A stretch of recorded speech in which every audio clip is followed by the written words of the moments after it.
Гыйракның Анбар вилаятында хөкүмәт көчләре Рамади шәһәренең бер өлешен утка тотты. Анда Аль-Каидага бәйле кораллы сугышчыларга каршы махсус чара бара. Фәллүҗәдә дә иминлек көчләре сугышчыларга һөҗүм итте. Бу якларда тарафлар бер айга көч куллануны туктату турында игълан иткән иде.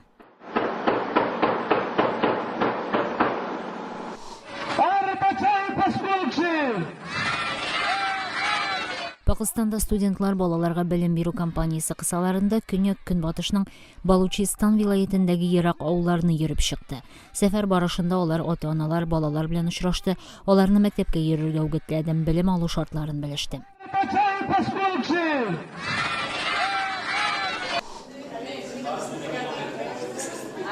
Әфганстанның сайлау комиссиясе халыкка тавыш бирү процессын аңлатыр өчен махсус күргәзмә оештырды. 5 апрель көнне илдә президент һәм провинцияләр шураларына сайлаулар үтәчәк.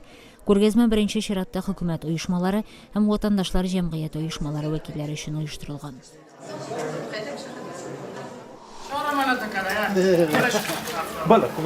Шул ук Әфганстанда каты яңгырлар булып су ташкынында кимендә 9 кеше һәлак булды, 100дән артык йорт җимерелде. Кабулда бер йорт җимерелеп, аның астында 3 бала үлде. Ашыгыч төстә бу төбәкләрдә ярдәм җибәрелде.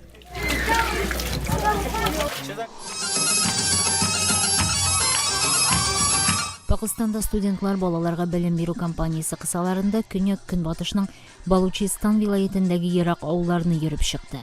Сәфәр барышында алар ата-аналар, балалар белән очрашты, аларны мәктәпкә йөрергә үгетләде, белем алу шартларын белеште.